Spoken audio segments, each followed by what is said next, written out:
fully active. Fully active. Jamaica. No. Thank you. Fully active. All right. So we're going to wait a little bit till we get some brothers and sisters right here online so that we can have a fully active conversation about Jamaica. But I'm telling you, so far so good. Jamaica is still giving me that Yardman style vibe. You don't know. So let's wait a little bit. I want to have some people come up live, so that we can have this beautiful conversation together. Because Jamaica is the ish. And mind you, it's open. Anybody who wants to come up live and have that conversation with me about Jamaica, my experiences so far so good. We're still in Jamaica, running things up and down. Yeah, since I'm in Jamaica, you get to use some few words here and there. And it's kind of like interesting, like it's interesting. Yardman style.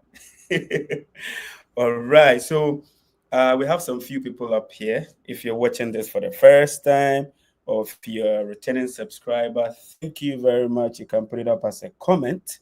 Let me know where you're watching Echo Simpson from. Yes, I really want to know where you are watching me from. That is very, very important. So I know where my reach is. When I say where my reach is, like Jamrock Yardman style. Jamaica, big up on herself. Jamaica, big up on herself. Yeah, big up on herself. So today is Sunday, early around 8 o'clock there. And we want to have a conversation. We just want to talk about, the experiences so far so good. We want to talk about the experiences so far so good. Like I said, if you're watching me for the first time, please put it up as a comment. Let me know where you're watching me from, and then we'll take it from there. I just want to talk about my experiences in Jamaica in a Yardman style way. Yeah, but hey. First of all, I want to appreciate every good morning, my brother. Just checking if you're up. Hello, sir. I am up. So, this family that I'm talking to now, I have a lot of people to say big ups to. I have a lot of people to say big ups to for holding me down and still holding me down in Jamaica. Holding me down in Jamaica, which I can't thank them enough. So please let me know. Good morning. When are you coming back to? I love answering questions like this. When are you coming back to Ghana? Tatland. Good morning. When are you coming back to Ghana? This is not where I'm going to talk about spirituality or principles or beliefs. But my personal principle, like growing up, is to blow out when you are done or when you are there. So I will let you know when I am in Ghana. Honestly, I will let you know when I am going to Ghana. But like I said, in our traditional settings, in my little understanding of life, you work in silence and you put it out when it's set. So I'll let you know when I come to Ghana in a Yardman style. Yeah, I still have some Jamaican money with me. Yeah, put it up as a comment. I'm not living in Ghana, in London. Oh, big up on yourself. Or you were asking when I'm going to come to. Okay, Ghana. Yeah, go back to Ghana. But I want to try London though. I remember last year when I wanted to come to the Caribbean for the first time, I had to apply through London to give me a transit visa. I wasn't even going to stay there I wasn't even going to go out. It was just a transit visa. Now, wait, I see 10 people here watching me right now, but I'm not seeing where you are watching me from. So please put it up as a comment right now. I want to know how many of you are watching me from the Yardman style, jam rock. Oh, Jamaica. Whoa, I need to heat my food. Oh, so this was given me by my family that is hosting me here in. Okay, let me do this. Let me heat it up.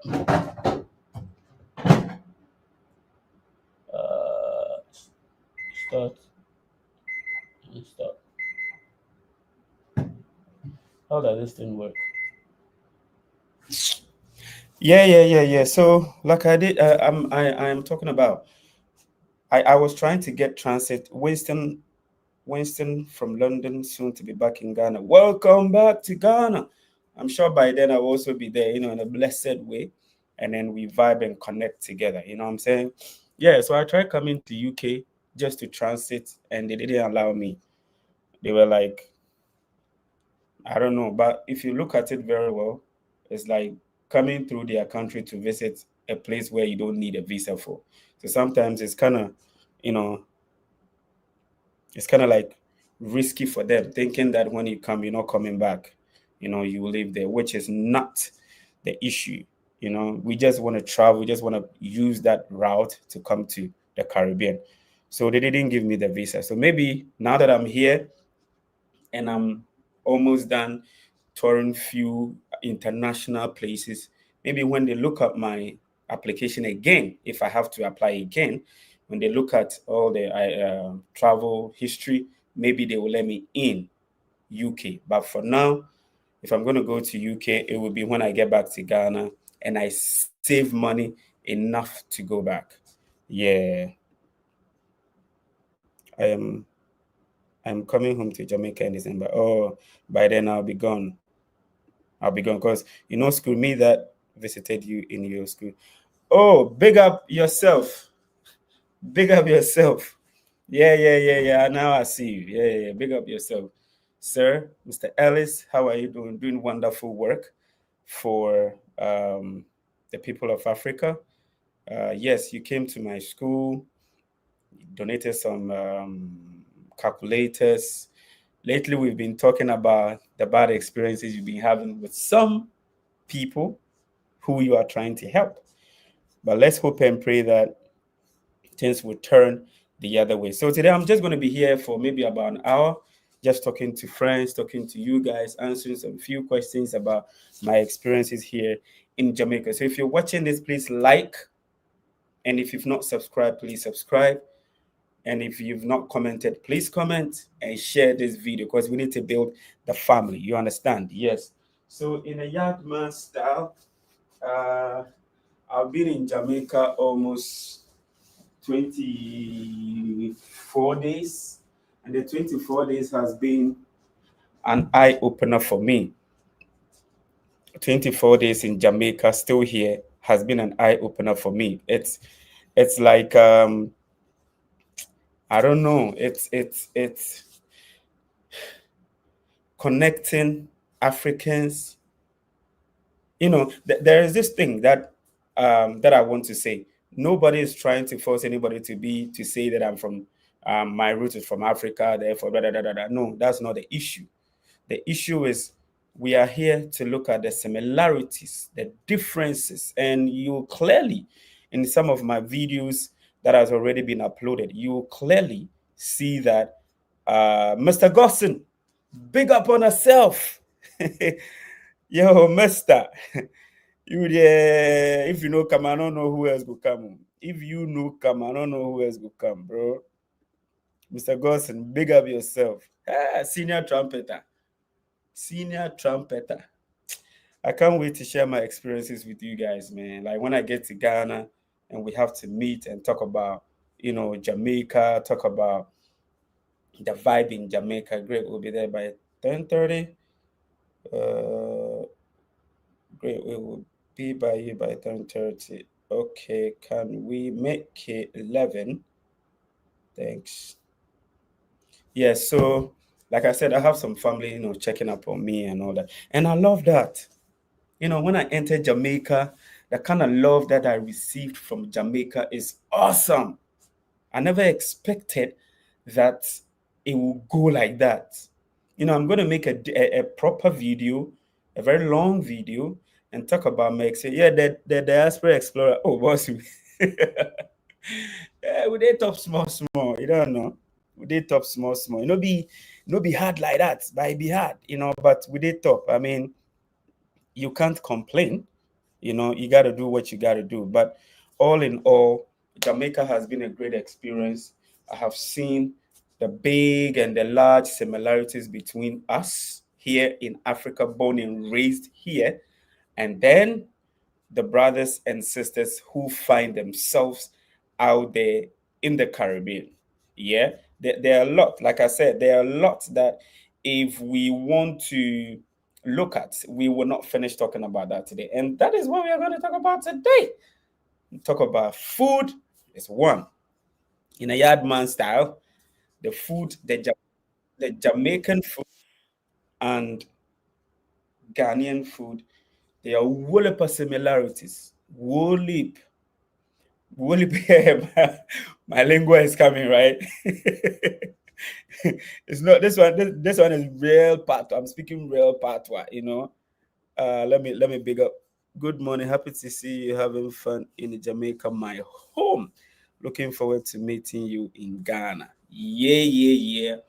Yes, I'll be coming to Ghana very soon because I need to get back to work and be with my family and also be creating beautiful content, looking at what is done in Jamaica and what is being done in Africa, putting it together. So, yeah, the food is one. We'll talk about the food.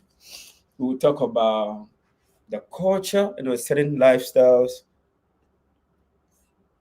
loving the vibe from Jamaica. How I know it feels like home because they are from. Oh, bro, you're not even gonna see any difference. Yeah, you're not gonna see any difference. This thing is not working. Okay. Yeah, you're not gonna see much difference. Holy. Yeah. Ellis, where do you come from? Like within the Caribbean, Jamaica, right? Yeah, Wolip, Wolip in a yard master. He done.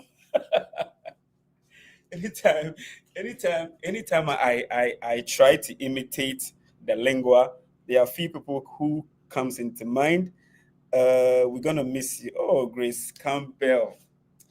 I'm really gonna miss Jamaica too. If I had my own will, if I wasn't working with the government of Ghana as a professional teacher, and they will expect you to be back to be doing your work, then I would have stayed in Jamaica, which is another beautiful place. It's kind of expensive a little bit. We'll talk about that one. But like I said, the culture, the food, the lifestyle, same as the culture, the language. Now I got to learn that the patois, right?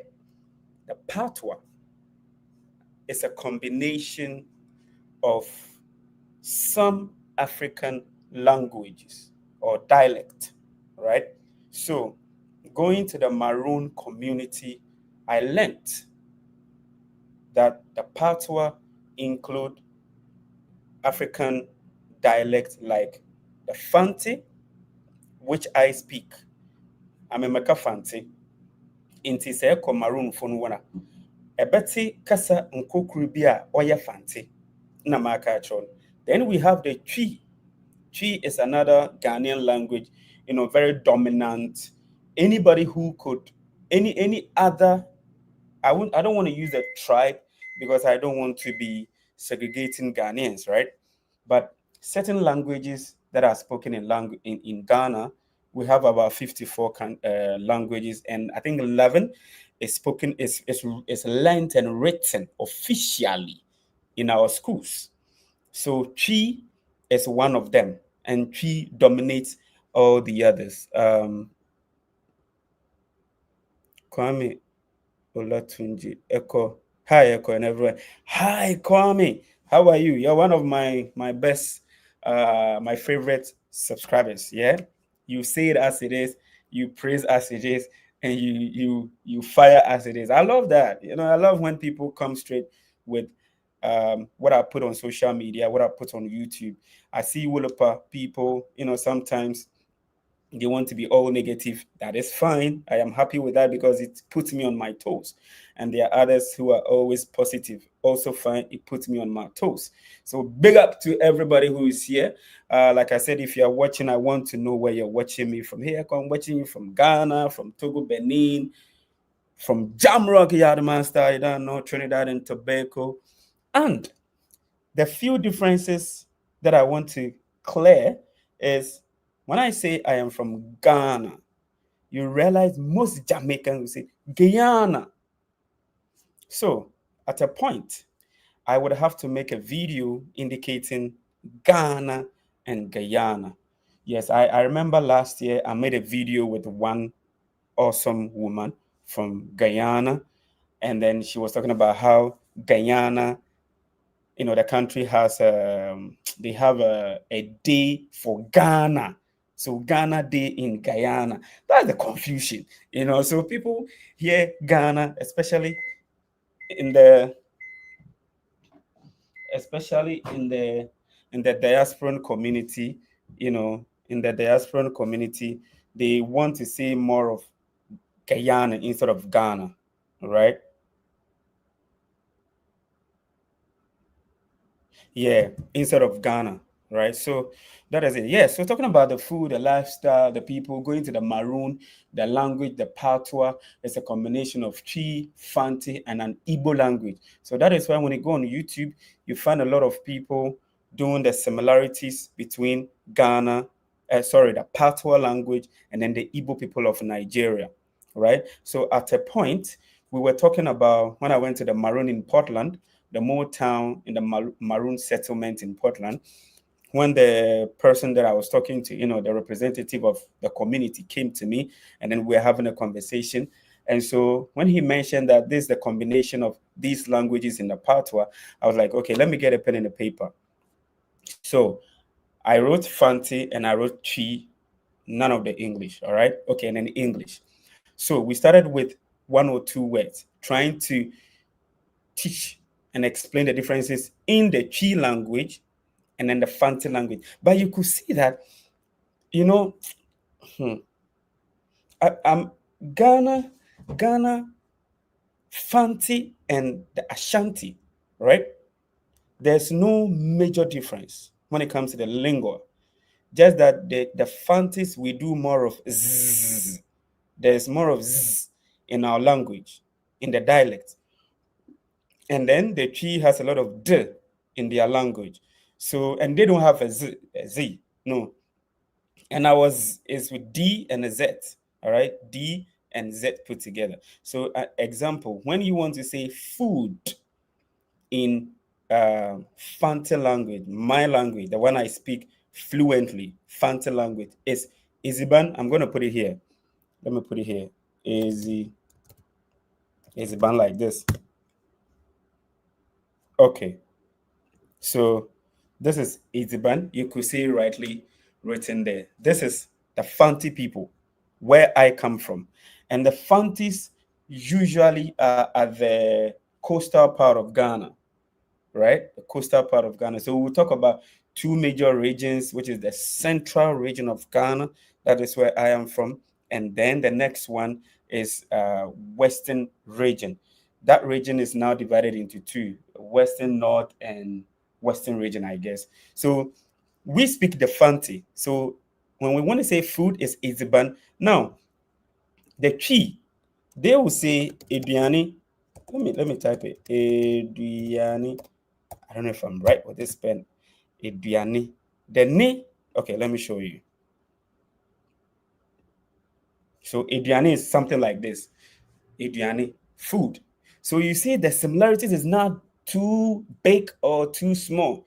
We will say Eziban, they will say Ediani. Then I was still talking to the Maroon representative, and then he was just looking at me. And then I said, water, water. We as Fantis, we will say Insu. I'm going to write it here. Nsu, like this.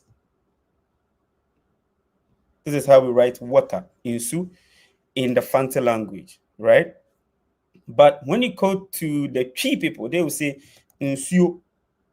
There's an O at the end, Insu, like this.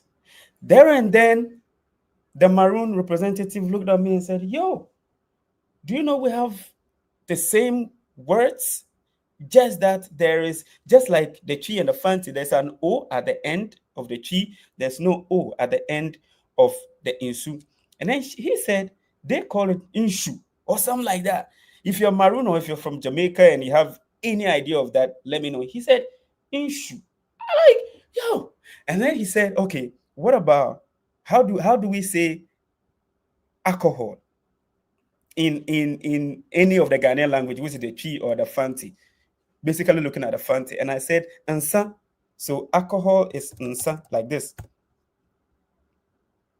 So we are having a class, right? If you want to learn, I mean, the basics of the Fanti language or the Chi language, whilst you are here, be taking note of a few things here and there. So this is nsa in our language. In our language means alcohol. And you know what he said? He said we also say nsa as alcohol. I said, yo, Bumbleclad. Bumbleclad. Rastafari. Rastafari. And then he said something like, and I was like, okay, which people, what, and then he started talking about the okay, so I asked him, what is the culture? What is the name? What is the I don't know how to say it. I don't want to use tribe, but how do you describe yourselves? So we are the Fanti, and then he said they have another language, or that language is Chromanti. Chromanti. I was like, there is a community in my region, central region of Ghana, which is Chromanti. There's a place, it's a fishing. I told you the Fantis may be found or are found at the coastal belt of Ghana. We are down there. You know, Ghana, our map is straight like this. Ghana's map is straight like this way. Okay. I don't know if I can do some representation. I don't want to mess this thing up. But Ghana is like this, straight up. So we are somewhere here. Okay. We are somewhere here. Me, and the people who speak a lot of Fanti, we are down here, and down here is the Gulf of Guinea. That is the sea, the Gulf of Guinea, right? So let me take this off. Yes, it's a Gulf of Guinea, and we are somewhere like here. A lot of us are here, and then the Accra, and then when you come here, the northern part, and then on top of the northern part of Ghana is the Burkina Faso, which I'll be going there very soon. I mean, the differences was just minimal. And then one funny, the most funniest one, and the most educational one, and the confirmed one that states that, yes, this part of Jamaica that call themselves the Maroon, they are, I stand to be corrected, enslaved or not enslaved Africans who were fighting the British in order to gain freedom, ran into the mountains and started fighting the British in order to gain freedom and also to free the other slaves.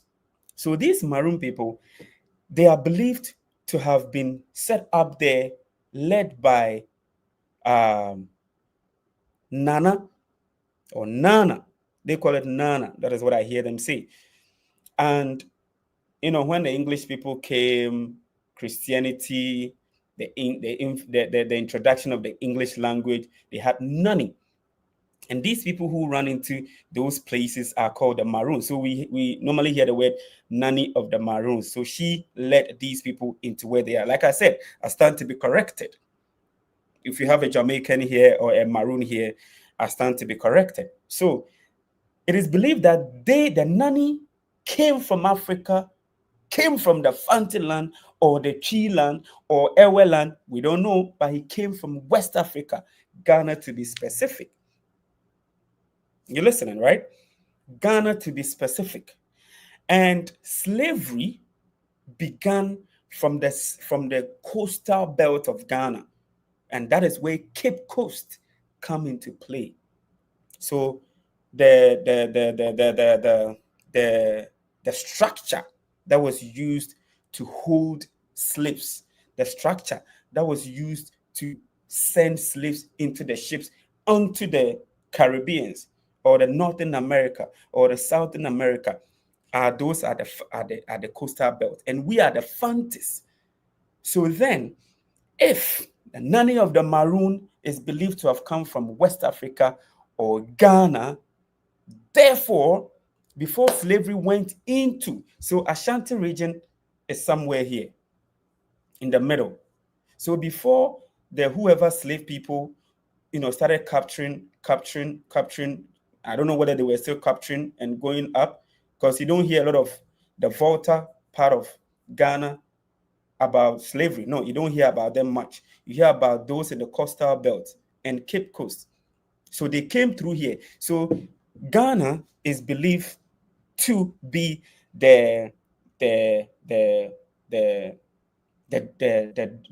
that's a word, something of Africa, the gateway to Africa. The gateway to Africa. So the Maroons, I will say, typically they may be Fantis. They may be Fantis. So none of the Maroon, I don't want to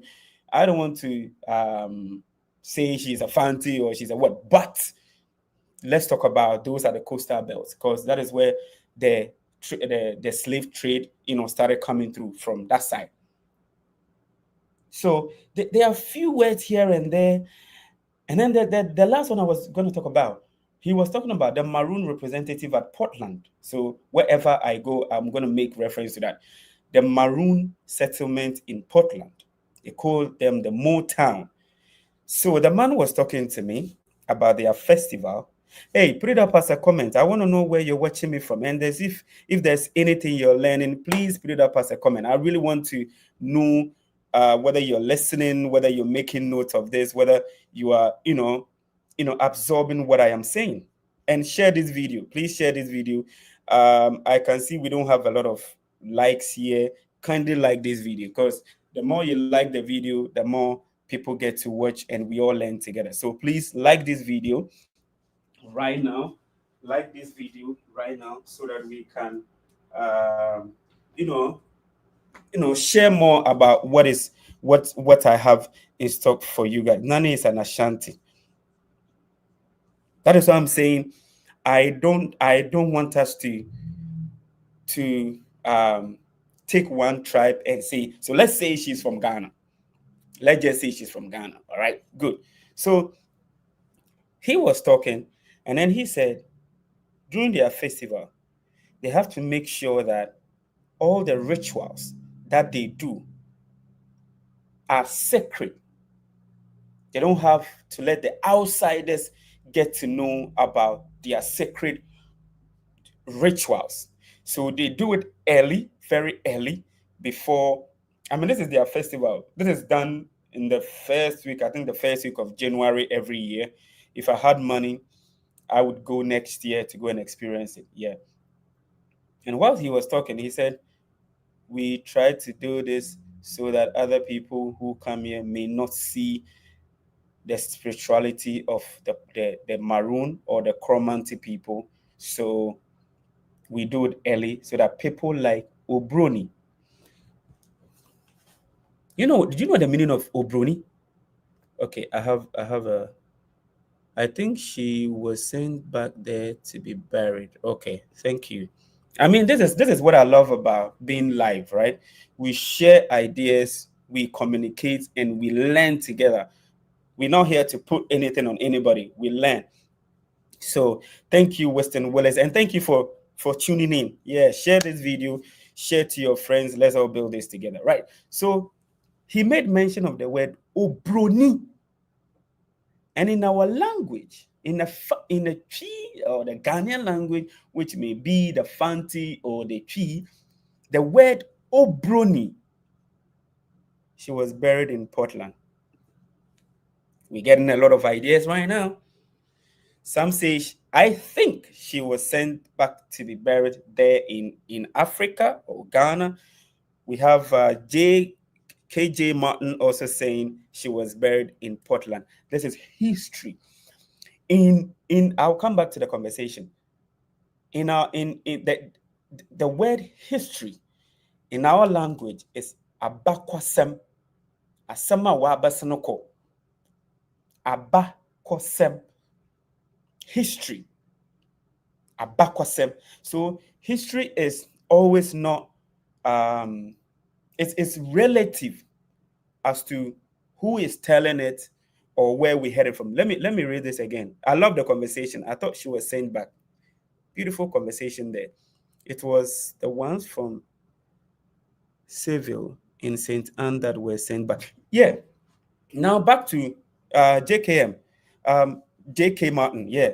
You know, I thought that when I was going to Jamaica, right, I thought the Maroons are just one part of a place, just one. They are here.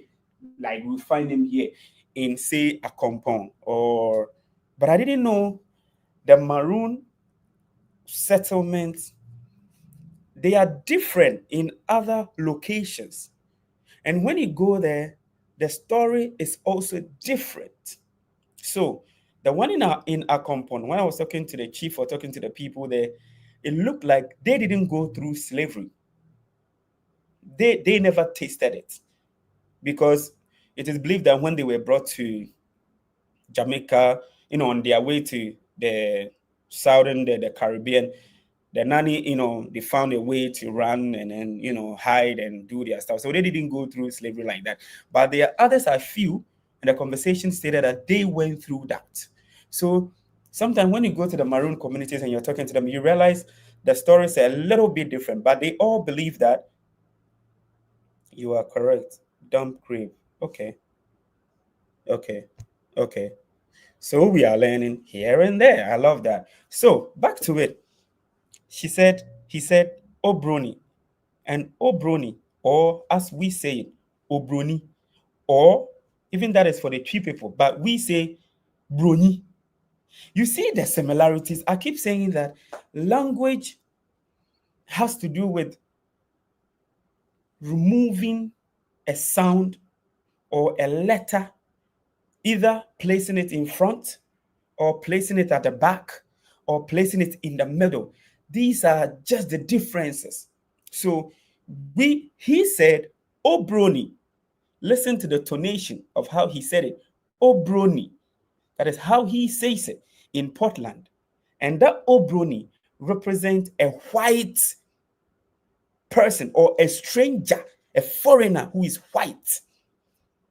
The word Obroni to them is a white person who is a stranger. Now, in the Twi language, they say Obroni, which is also a name given to a white person who is a stranger or a foreigner. And the Fanti will say Broni. So the O on the Twi side is eliminated, and we will start with the B, saying Broni. And even that, the Twi will say Obroni. There's ni. We will say Broni. There's ni. The language. I have to start this teaching the lingua. I don't know. I wish I could get time to be doing all these things. This is because there are different Maroons from different part of Africa at different times. Lovely. KJM, are you good to join the conversation? Because I love you and Ellis. Ellis, I don't know if you guys want to be part of this conversation. Let me see if I can get the link to invite a guest. This is the link. Okay, I'm going to put a link here. If you feel like you want to be on, you can be on. It's just a conversation. We're talking about the Yardman style, Jamaica, beautiful place. Love it so much. what I'm discussing is just one part of it. This discussion is just one part of it, talking about the Maroon. Now, we've not got into the women, beautiful ladies of Jamaica. We've not spoken about the intelligent guys in Jamaica. We've not talked about the beautiful streets of Kingston, Montego Bay, St. Anne, Portland, Negril, another beautiful Jamrock city. Negril. When I went to Negril, Negril felt like Ghana or Cape Coast, and especially Portland, St. Antonio. It felt like, guys, I need to charge my phone. Hold on a minute. Yeah, it felt. I love the Portland vibe. Is just like Cape Coast. When I was talking to Doctor, hold on a minute. When I was talking to, okay, it's charging. When I was talking to Doctor Ben, and he was describing Portland to me. So Portland, Port Antonio, used to be the port where slaves or the slave ship used to land in the Caribbean. Hold on, guys. There's a book you may want to read and share with your student back in Ghana that we did in high school. It's called The Young Warriors by Victor Stafford Reid. Okay, I will look online and see if I can get a digital copy of that. I will look online to see if I can get a digital copy of that. But if you want to join the conversation, guys, it's open. We're just talking about Jamaica, sharing my experiences about Jamaica, about how I felt in Jamaica. And I'm still in Jamaica. I don't how I, when I say how I felt, it's like as if I'm not even here anymore. Jam rock, and it's loving. It's really lovely. Yeah, talking about Portland, talking to Dr. Ben, Portland is more of Cape Coast. We are not seeing major development there. We are not seeing things going down too. It's like it should be where it is. And it makes,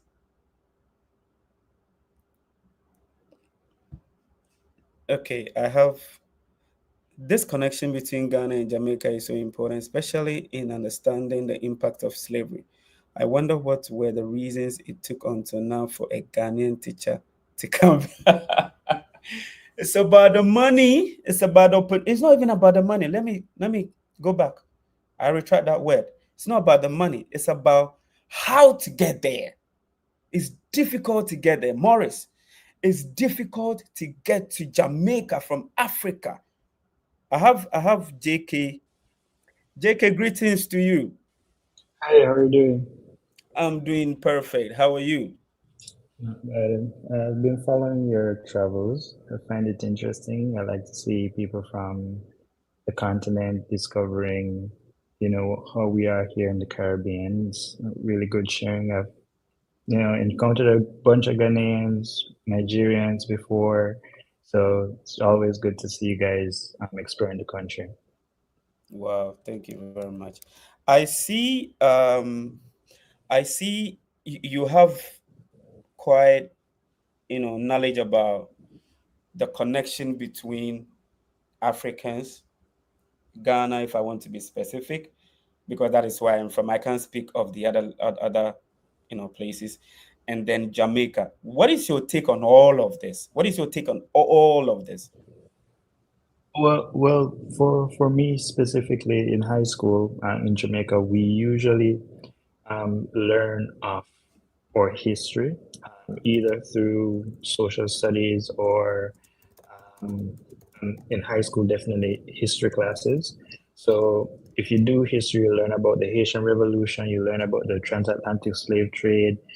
So you are aware that you have a connection to that part of West Africa specifically. So it's not, foreign to us. So we know that. And I've been across the world before, and anytime I meet up with someone from the continent, it's always really good. Whether they're from Zimbabwe, South Africa, West Africa, it's usually a good connection. So that's kind of where my knowledge of the whole um, situation comes from. If you pay attention in school, you'll learn. That's one Mm-hmm. thing. But if you do your own Mm-hmm. research as well, you get some more understanding of that part of the history, and you can research. Even I saw your video of emancipation part. Someone should have told you that the symbols that you saw, they were deliberate. They created the park with those symbols from Ghana to represent the connection. So that was something that you noticed, but you didn't know why. So a lot of times people come and they see things, but they don't know why it's there. But it was deliberate in how those symbols came. So that's one of the reasons why you kind of notice that and say, oh, I know where this is from. Yeah, because we deliberately put it there so people can have that connection when they come and they see it. I am glad you mentioned that. That was at the Emancipation Park, right? Yes. Yes. When I saw that symbol, I was like, yo, this symbol, because the teacher training college that I went, we have halls just like every university has a hall. And when I saw Mhm. that symbol, I was like, nah, this symbol. So I was contemplating now. So you are confirming it that okay, okay. So they are I have seen there are two parts of Jamaicans. Those who don't want to have anything to do with Africa.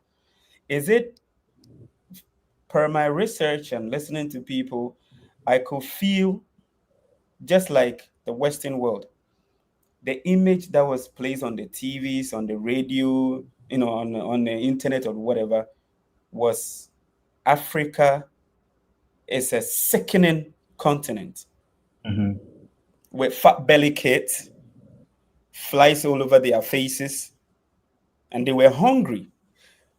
You are lucky to, like you said, if you took your education serious, quote unquote, then you would know much. Else, you would have to go out and learn on your own.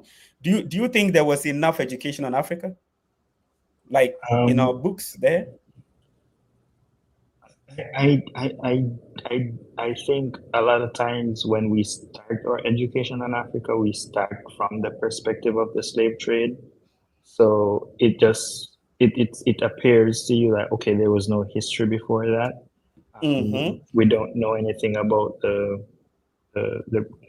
Benin bronzes and those civilization and Dahomey and those civilizations that existed before colonization because that isn't necessarily taught Mm-hmm. in high school. So that's the kind of information you'd have to go and seek out after. Mm-hmm. And I think, especially during the 80s and when there was the Ethiopian famine, that really solidified in a lot of people's mind what they thought of Africa, especially older generations, Mm-hmm. because those were the images. Because there was this whole concert called Live Aid that with Michael Jackson. It was all about those people in Ethiopia that were starving, and that became Yeah. the essential image that people had.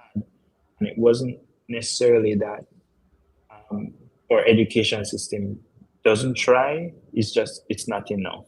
It's in terms of where we start the story, what we talk about now. And I think social media has allowed people to kind of see a different part of that. Mm-hmm. And in a way, Jamaica suffers from that as well, because whatever is bad about a place is always what people go to see and not necessarily what is good. So on that score, a lot of people may feel like, oh, I don't want to go there. There's no opportunities. And Yeah. yeah, it's the same thing. People feel like in Jamaica there's no opportunity, but there are opportunities for people to make money and do business and live a life. People Mm-hmm. kind of they think badly of themselves sometimes. And it's what we call internalized racism against our Yeah. own selves. So, yeah, so we have to do that work in terms of connecting people together, talking Mm-hmm. with each other, Right. so we can learn and understand what's going Right. on in each other's spaces. True. I guess this is the reason. Let me read some few comments, but I guess this is the reason some of us are still, trying our best to move around and, showcase it. Sometimes it gets a little disheartening when you hear, such comments coming in as. Why are you people forcing Africa on Jamaicans?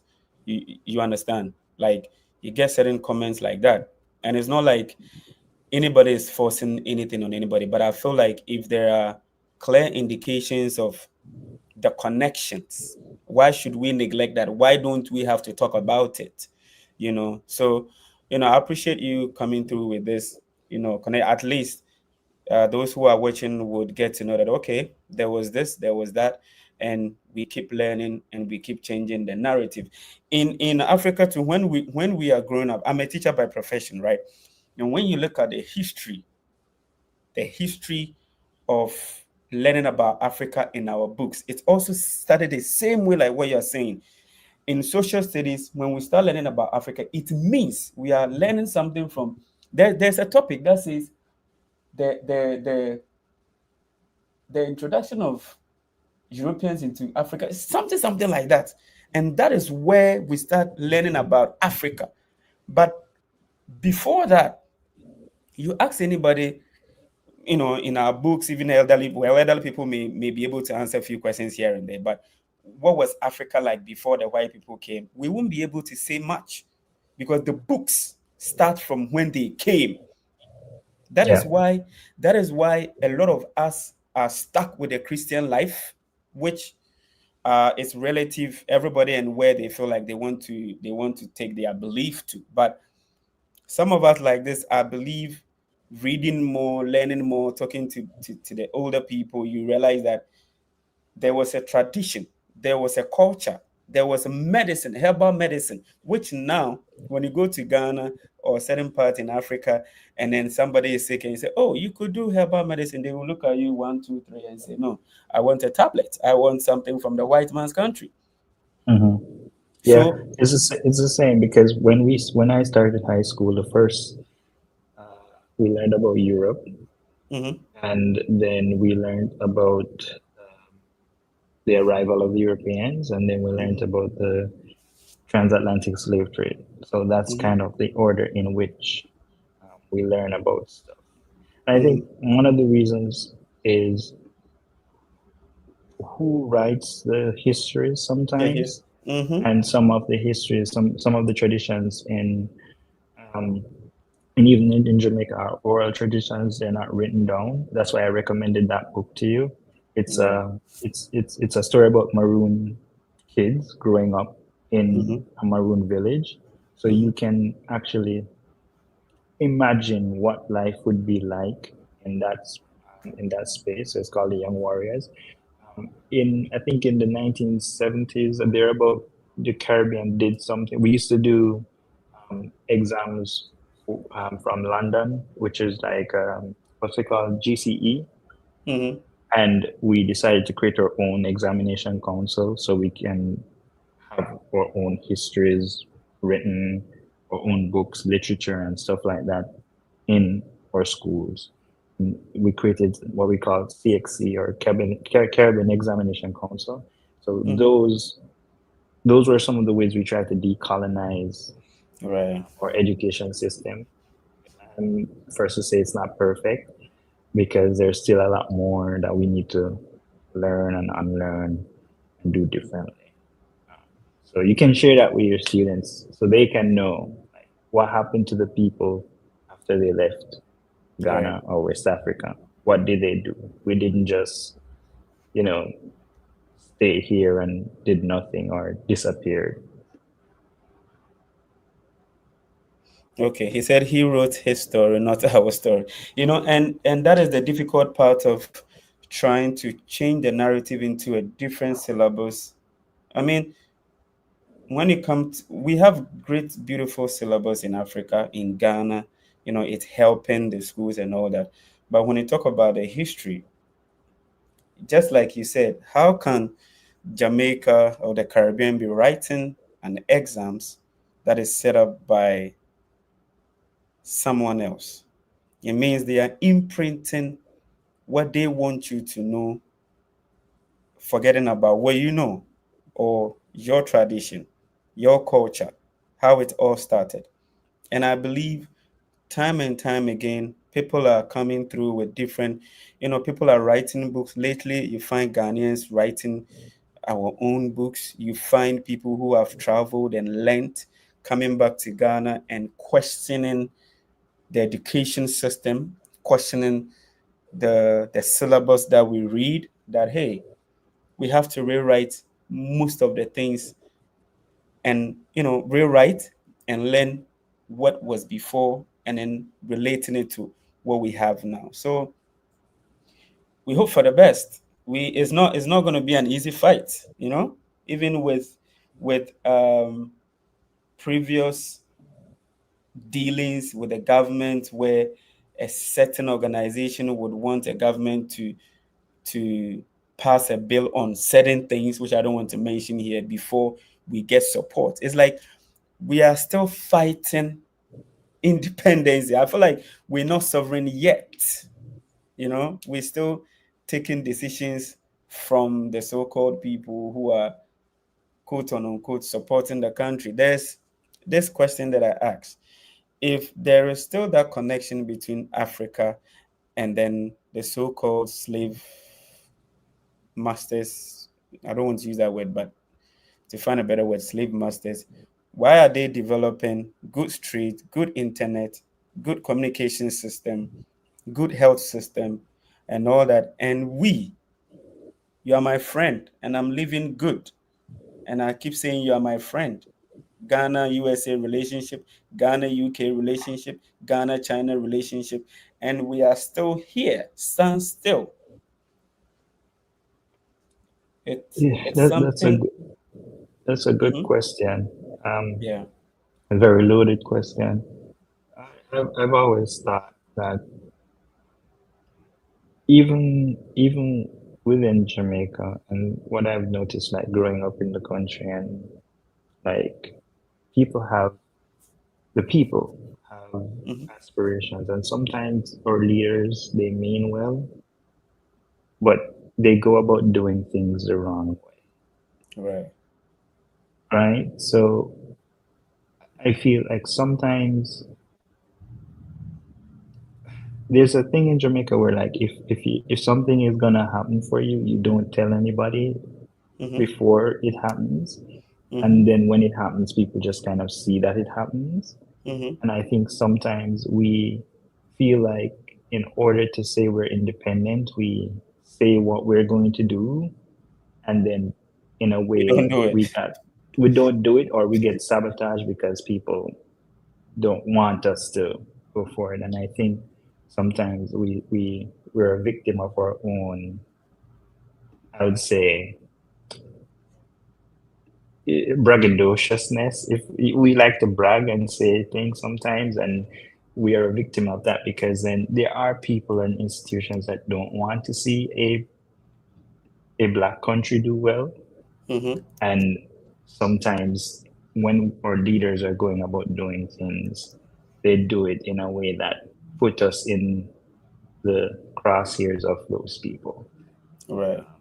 So I feel I'm not I, I'm not saying that there isn't some responsibility on the people who did this to, like, pay reparations, but are we gonna wait on reparations to do what we need to do as a people? And I think as a people we need to start thinking a lot more creatively in terms of how we can do that. Right. Um, I heard, I think I saw a video yesterday with one of your friends in Mobay, and they were saying how Indians treat their kids versus, and it's literally true. True. Yeah. I've I've talked to a lot of, I've done a lot of mentorship programs and stuff, and young people, they have a limited view of what they can accomplish.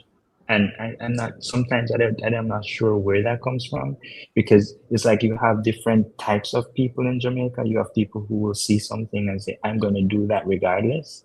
And then you have Hmm. people who are like, I can't do that, or I can only do this much, which I feel we need to kind of even that out in terms of making sure that everybody believes that they can do it. Yeah. Yeah. So I feel that's kind of what is needed for us to kind of move forward. In my mind, I think Jamaica has one of the most impressive. I'm not bragging now, but I'm just saying impressive um, pledge. Mm-hmm. If you read the national pledge of Jamaica, Mm-hmm. it's to there's a line in it that I think is really powerful and speaks to what our mission as a country should be, which is to advance the welfare of the whole human race. I don't think there's any other country that, in its pledge to the country, is to advance the welfare of the whole human race. It's not saying advance the welfare of Jamaica, it's not saying advance the welfare of the Caribbean or for Black people, it's the whole human race. Mm-hmm. And I think if we use that as our North Star metric as a country, we can make sure that, okay, Jamaica, you're doing something good in this area. Let's go over to West Africa and show them what we're doing, Mm-hmm. and we can work together. And if that is already in our mission statement to say this is what we're supposed to be doing, then we need to focus on doing that. Mm-hmm. Yeah, that's the national anthem. It's the national pledge, Okay, the which is national play. yeah, which is like something that they usually have us say in the morning at school, and it's important for people to understand what or the people want us Mm-hmm. to be, which is like advocates for people. Marcus Garvey talks about it, and he was like one of those Jamaicans who had a vision to do something big. He was the first Black man to have a company listed on the stock exchange in New York. Mm-hmm. That's that. And in a time where racism was still a thing in America, Yeah. right? So we need to realize that we have that within ourselves, and people Mm-hmm. of Africa need to realize that they have that within themselves.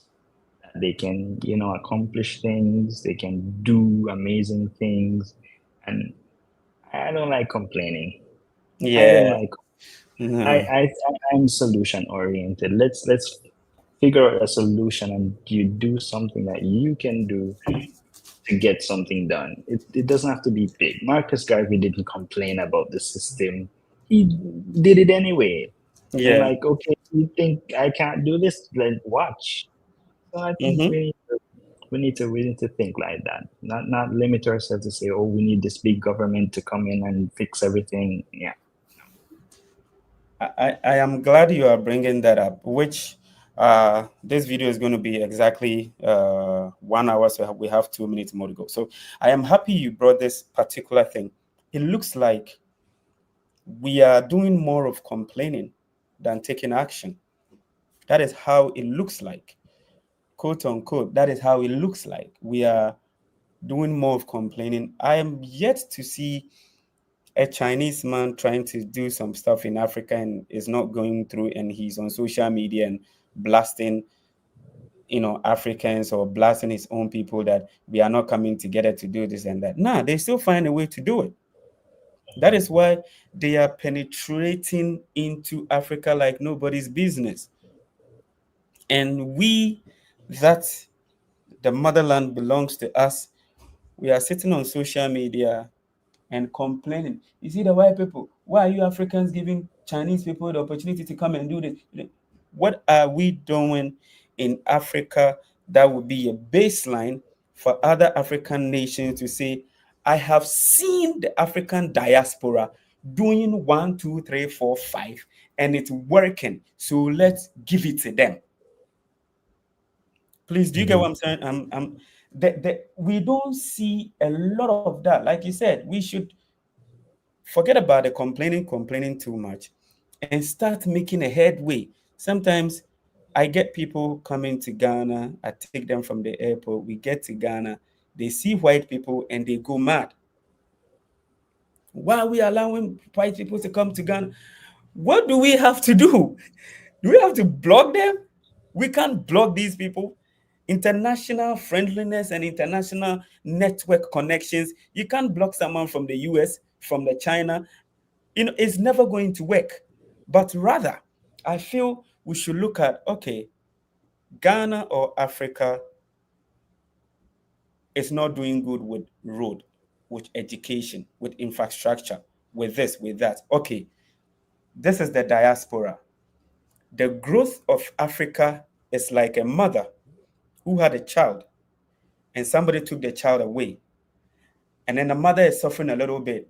And the child gets to that point and learns and makes some great impact in life, learn some skills of those people which can be used to help the mother. And the mother is still sitting there crying and watching the child, and the child is saying, by ma, you allowed white people to come here, so I'm going to be complaining. Instead of, ma, I am coming back.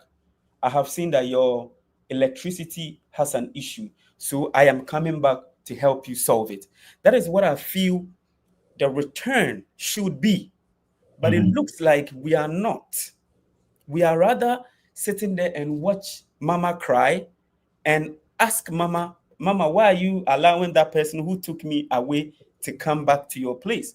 That is what I feel is happening with Yeah. Africa and its development. We are rather sitting back and talking, you know? Yeah, I'd love to see. I know you're out of time, but I'd love to see you do a video on that. What are some things that you noticed here in Jamaica that Mm-hmm, you think Ghanaians or Africans generally can learn? mm-hmm, I don't know how you're gonna get into those spaces, but there are a bunch of people who are in business in different parts, especially in Kingston. mm-hmm. They're mostly on Twitter, but right now it's the election, so people are kind of busy. But Yeah. after the election, people will be willing to talk. There's Mm-hmm, a lot of startups. I know I'm also an entrepreneur. There are a lot of startups in tech and so on. So they're doing really good things. And I know in Ghana and Kenya, that's a big thing too. So mm-hmm. I'd love for you to do a video on that so the people in Africa can see what are the opportunities here. Because as someone mentioned in the comments that there's a program for Ghanaian teachers to come to Jamaica to help us with Right, our teacher shortage. But right. I saw some of the comments one time and it was from Ghanaians and they're like, what is there in Jamaica? It's only weed and crime. And, so people don't know. It's I chalk that up to ignorance. People just don't know. So it's important that we do that. What can Ghana learn from Jamaica? What can Jamaica learn from Ghana in terms of how we do things a little bit different, or we're doing something that we're not doing? And I think that is something that we need to do more of. What can we learn from each other, rather than what is better or what is this? I think Mm-hmm. that's kind of what we need to do. Right, right. The notion of Jamaica being only weed and crime, it puts me, when I was coming, it puts me on my toes. I won't lie to you, I was scared.